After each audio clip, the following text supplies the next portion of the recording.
Hello Horror Hounds!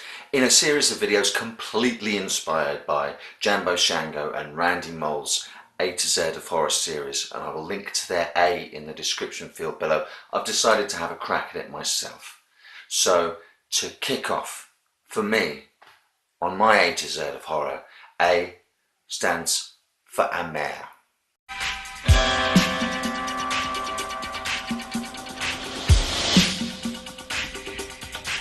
I want to start with a quote from Mario Bava. I'm especially interested in movie stories that focus on one person. If I could, I would only tell these stories. What interests me is the fear experienced by a person alone in their room. It is then that everything around him starts to move menacingly around, and we realize that the only true monsters are the ones we carry in ourselves. Alas, the marketplace demands terrible papier-mâché creatures, or the vampire with his sharp fangs rising from the casket. Well, Mr. Bava, it seems that Belgian writer-director duo Hélène Cattet and Bruno Forzani have this impulse of yours in mind with their art house love letter to and deconstruction of the giallo tradition. So quite perversely, I've decided to start a series called A to Z of Horror, and the very first movie I pick is probably not really a horror movie.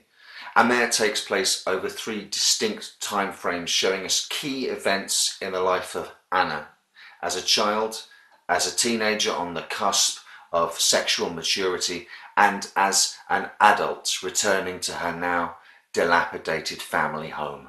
Amer is heavily influenced by the films of Mario Bava and Dario Argento, but it is absolutely not a giallo movie. It's barely a horror movie. What Amer definitely is a film project from a couple of artists who absolutely love horror, love gialli, love the place that those films have in the history of cinema, and work to distill those existing cinematic pieces down into their most irreducible constituent parts and represent them in a form that's more akin to an art installation than a narrative feature film. I was in heaven. It's sexual without being exploitative. It's graphic without splatter. It's a way of kind of psychoanalyzing the giallo tradition, its exponents and its fans. There is sex and death, pleasure and pain, and so many Freudian allusions that I think Sigmund himself would have to say, oh come on, not everything's about sex. It begins with Anna as a child, and the first segment owes its greatest debt to A Drop of Water, the final segment from Mario Bava's Black Sabbath, which is itself a film made of 3 segments.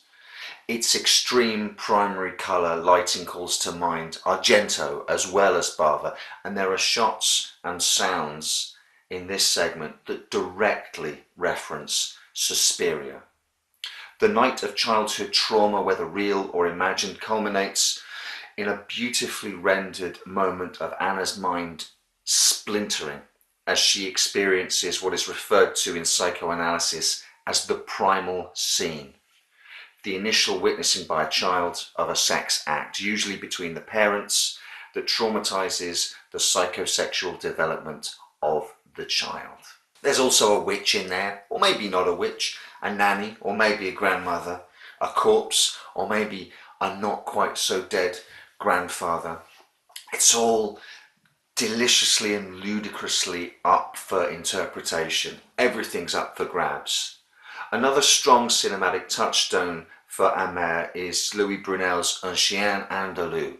And if you're thinking, what are you talking about? It's the short surrealist film where the ant comes out of the palm of someone's hand and a straight razor goes across someone's eyeball, alluded to metaphorically by the very thin cloud passing across the full white orb of the moon. Oh yeah, that one. We all saw it on MTV. There are probably many more references, probably dozens of them, to other films that just flew straight past me, that it would take an academic study to analyse all of them. The second segment sees Anna as a teenager taking a trip into town with her mother so that her mum can get her hair done. It's this segment which will test the patience of viewers coming to Amer because they had heard it was a film in the grand giallo tradition. It's certainly the least horror-inflected section of the movie. It also really underscores the fact that until now, Kate and Forzani had only made short films, which are also 4 of them included on this DVD. If you're in an ungenerous mood, you could argue that with practically no narrative to speak of, almost no dialogue, Amer is simply 3 short films stitched together. I think that's reductive though. Each segment informs the others around it in a way that makes the whole much more than the sum of its parts. The opening and closing segments, which are much more superficially pleasing, I guess, to anyone coming to Amer hoping for a simple horror film, would have a lot less heft without the middle section showcasing a simple afternoon of Anna on the very brink of sexual awakening. Just this simple walk into town and back shows her running a veritable assault course of male gazes. And at the same time, she begins to realise that her mother may now see her as competition, be jealous of her, whilst at the same time intuiting that she has a power over men which is perhaps, because she is young and her mother is aging, more powerful than that of her mother's. It's treading similar grounds, I guess, to A Company of Wolves, and whilst it shows the beginnings of her realisation that she is sexually powerful or becoming sexually powerful and has a power that she can wield, it clearly indicates that this simultaneously opens up the ever-present possibility of sexual violence from all quarters. So Amer is an art house movie, yeah? Yeah. Maybe taking a sly cue from criticisms of style over substance that are often levelled against giallo films of the past. Amer is an almost entirely aesthetic pleasure. I've seen Amer described in one review as a tone poem that pays homage to giallo horror films of the 70s, which is as good a description as any I've seen to date. You have to watch the film and you also have to listen. You can draw as many narrative conclusions as you wish to, or if you're of a mind, you can argue that there's no narrative at all and it's a load of self-indulgent tosh.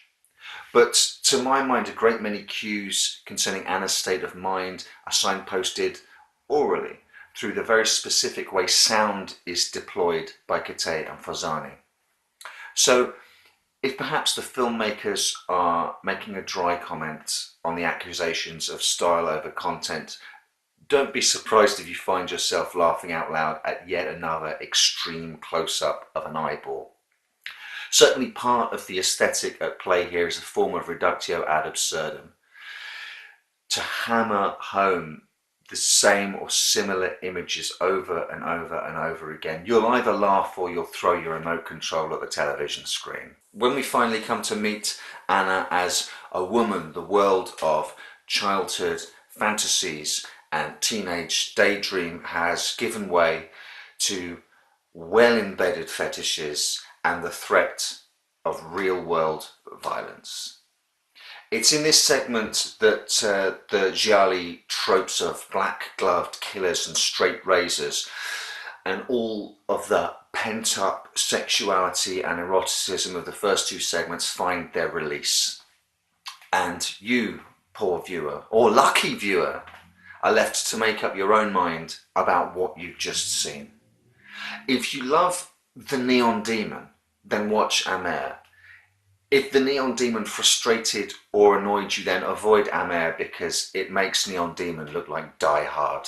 If you're willing to actively watch and engage with this film, but you're not specifically a fan of Italian giallo, there's enough content here concerning the male gaze, the Freudian moments that create fetishes, and the ever-present threat of sexual violence that women must navigate every day, that a more casual viewer who's willing to pay attention will find something worth watching.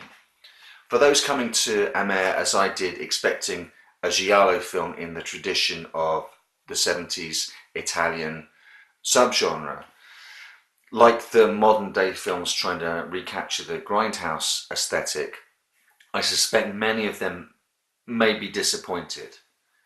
And it might be, I'm keenly aware, that I'm falling into a very smug trap here. I recognise enough of the references that I can stroke my chin and congratulate myself for getting Amer.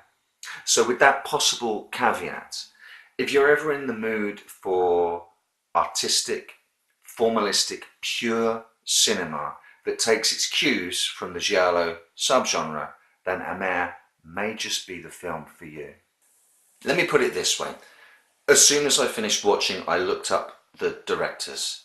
And as soon as I read that they'd made a second feature called The Strange Colour of Your Body's Tears, also inspired by the giallo tradition, I instantly bought it. So I hope you've enjoyed A. After A. Jesus, this is so patronising. You know what comes after A.